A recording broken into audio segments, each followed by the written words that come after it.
Let's see, meltdowns. Have we gone over meltdowns yet? Have we gone over meltdowns? Yeah, we've had a couple, but Well, obviously, the first line of defense against meltdowns is to see them coming. yeah. And, What about if it's your own? well, see it coming. See it coming. You, be aware, be cognitive of your state. I've worked, with almost all the parents I've worked with, when they first get here, they'll say, oh, they just, the meltdowns just come out of nowhere. But when I talk to them, I say, well, okay, what was the last meltdown? Well, we were in the store, and he wanted to get ice cream. And I said, we couldn't get ice cream. And then by the time we got to the car, we had a meltdown. Well, let's go backwards a little bit. When did he actually start feeling frustrated? It was when he had a picture in his head of ice cream, and you said, no. Boom. That set the stage for a conflict. Whatever happened after that, boom, boom, boom, and then there was the straw that broke the camel's back. Most kids that I see that have meltdowns over homework, okay? It doesn't just come out of nowhere. They said somewhere along the way, probably at the very beginning, I can't do this, I don't understand it, something, something. Well, just do it anyway. Just, blah, blah, blah. It's, I'm not, whatever, you need to get it done. It's, blah, blah, blah. And it's right there. The fuse is lit.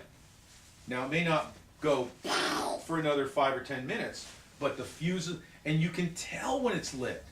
You can tell, right? There's a personality shift. So the best way to prevent meltdowns is to get tuned in, plugged in. If you practice being in rapport with your clients, with your child, you get parents to do the same thing. Feel that warm feeling that comes when you're in rapport with someone.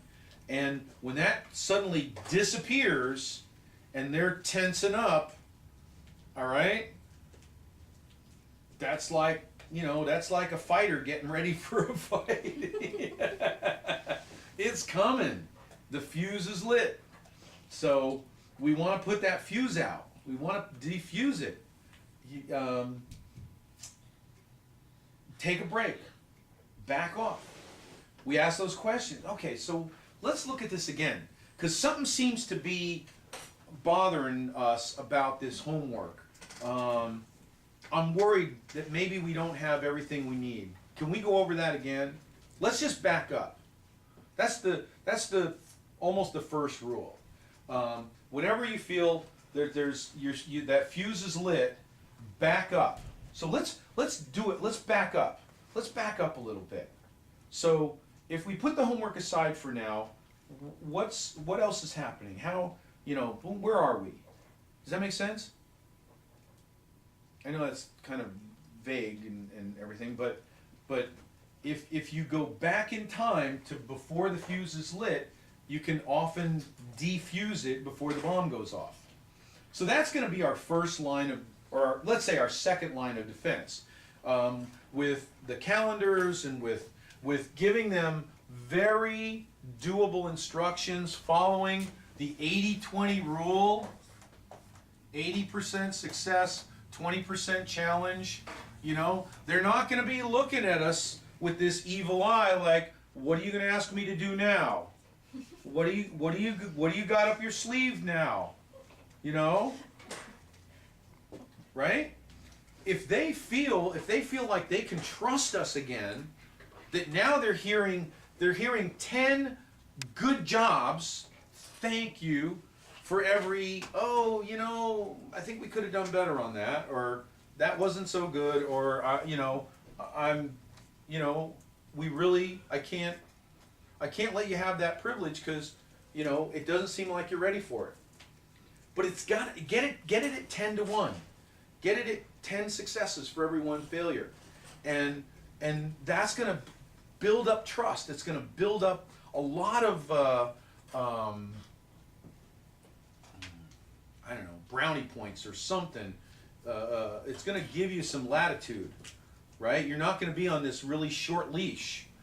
Because if he's expecting you to tell him to do something that he doesn't want to do, you know, he's going to be armed for that. He's going to be loaded and just ready to go off at a moment's notice. But if 80% of the time you open your mouth, it's something good. It's something he wants to hear. He's not going to be prepared for the time when you tell him to put out the garbage. Does that make sense? It doesn't mean he's going to be thrilled with it, but he's not going to be, go ahead, make my day. You know?